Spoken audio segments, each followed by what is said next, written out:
The most exciting part of lost media for enthusiasts is the mystery. What did this episode look like?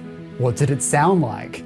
For 1960s Doctor Who, we are so blessed to have a huge amount of surviving material.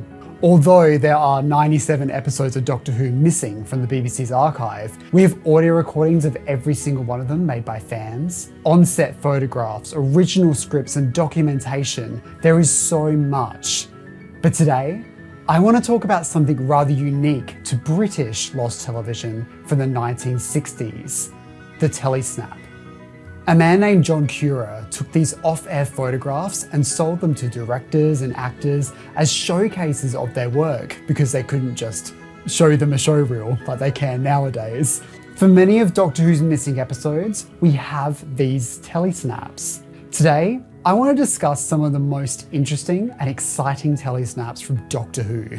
What interesting stories they tell, terrifying moments lost to time, beautiful shots that are sadly missing, and some that just made me laugh. So, let's start off with some interesting stories. From the William Hartnell era, we have this telesnap from Marco Polo episode 7.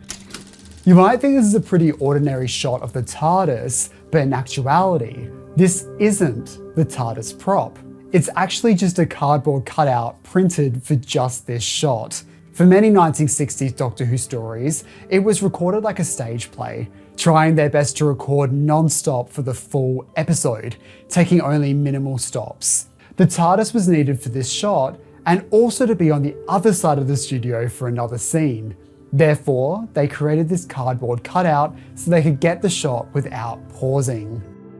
Now, jumping to the Patrick Troughton era, we have this shot of Colonel Lethbridge Stewart, later known as the Brigadier, standing behind the Doctor. This is from episode 3 of The Web of Fear, and this image is the earliest surviving appearance of Nicholas Courtney in this role that he would become famous for, because he did not appear in episodes 1 and 2 of The Web of Fear. Episode 3 was his first. Okay, that's enough fun facts for now. Let's talk about some of the more scarier surviving telesnaps. I think the Hartnell era story, The Savages, has two really great haunting images. The first one being of the processed savage walking down the corridor. This shot is just beautiful. The shadows and the low-res grainy nature of the telesnaps make it feel even more terrifying. You can't really make him out, and he's just coming closer towards you. It's just brilliant. The second shot from the story comes from episode 3, where the Doctor's vitality has been drained. His exhaustion on his face and the loss of his signature tie makes it feel really haunting. But the vast majority of terrifying telesnaps really came from the Patrick Troughton era. Starting off with the faceless ones, this shot from episode 2 where Polly is found paralysed in a box always creeped me out. The intense stare really adds something special to it. Another great shot is of the miniaturized passengers in episode 5. I think this low-res telesnap makes this feel even more terrifying than the original broadcast quality version would have.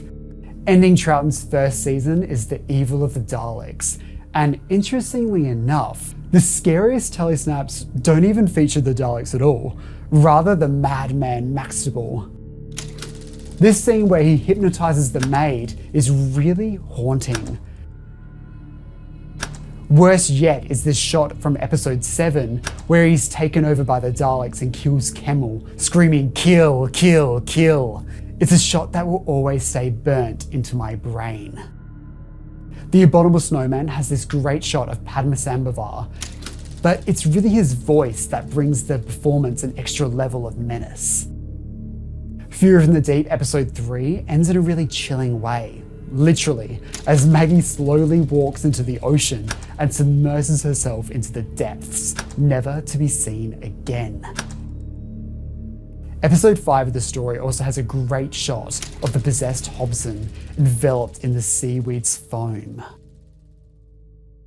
Telesnaps also have a way of showing interesting moments lost to time, such as Ian being knighted by King Richard in episode 2 of The Crusade, or for the smugglers, seeing the location footage, looking like something from an old historical book about pirates.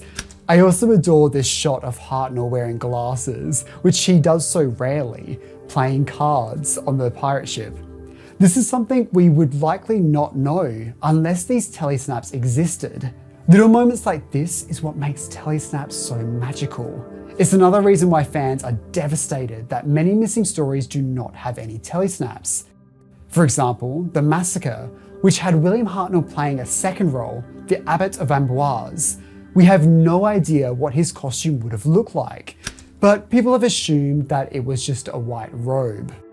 Or for example, Mission to the Unknown, where we don't know what the main cast costumes would have been like. There are so many mysteries still unknown, but thanks to these telesnaps, we have some answers. The 10th Planet episode 4 is Hartnell's final episode in the show, and is sadly missing. We are very lucky to have some fan-recorded 8mm footage, fragments of this regeneration, and also some telesnaps to accompany it. Thankfully, the actual regeneration shot remains in its original quality. This shot of Ben and Polly knocking on the TARDIS door to get in to help the Doctor is so beautiful. All the snow is just excellent. I think it's fair to say that classic Doctor Who isn't particularly known for its shot composition due to the way that it was recorded. Throughout the classic series, the vast majority of studio footage was shot via a multi-camera setup, similar to how like a sitcom is recorded. Modern day television is generally a single camera setup, meaning they spend a lot more time on each individual shot, and so it means it's a bit more artistic. But for many television directors in the classic series, they still tried their best to get at least a handful of classic shots, despite the limitations. Marco Polo demonstrates this well with this incredible final shot of the TARDIS team and the console floating in space. Or this crane shot of the TARDIS dematerializing.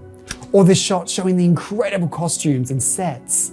It just makes you long to see what is missing. This shot from the smugglers isn't the most cinematic, but there is something about Hartnell looking exhausted, once again without his famous tie, that feels really powerful. The Power of the Daleks is a beautifully directed story with so many incredible shots. Stepping out onto the planet's surface. The Doctor, Polly and Ben encountering the Daleks for the first time. The Doctor staring down the eye of a Dalek. And the evocative TARDIS dematerialization shot as the seemingly dead Dalek raises its eye stalk. It's a story that is begging to be returned to the archive. Later on that season, we get the Moon Base, the second ever appearance of the Cybermen. There's this incredible shot of the TARDIS Time Rotor glowing against the pitch black TARDIS interior. A shadow of the Cybermen just out of sight, an instantly iconic visual for the Cybermen to come. The Macra Terror, a personal favourite of mine, has some great shots. Polly looking through a transparent glass that the Doctor has scribbled over. And I love the shot of the Doctor investigating. The Evil of the Daleks is another lost classic, but thankfully we have this shot from episode 4 of the location footage. There's this bird's eye view of a Dalek looking up at Victoria Waterfield. Or this shot from episode 7 where the Doctor and Maxwell face the Emperor Dalek, his sheer size filling the frame. But of course, not every shot is to terrify or is incredibly beautiful. Sometimes there's glimpses of Doctor Who's sillier side, like the Doctor in drag in episode 2 of The Highlanders. Next season of Drag Race, maybe. The Doctor's goofy smile in The Underwater Menace episode 1.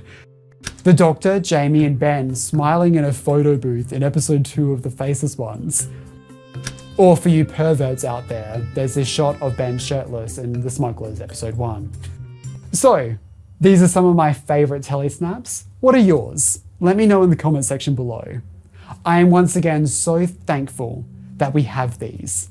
And if you'd like to know more about John Cura and his telesnaps, I have a dedicated video on my channel about it. Thanks for coming along and letting me talk about telesnaps today. Sorry my voice is off. I have a cold at the moment and I'm staying home and not getting people sick, but I sound awful, so I'm sorry. Well, I hope you have a great day, and I'll see you in the next video. Bye! Don't forget to click below to subscribe to the official Josh Snares YouTube channel.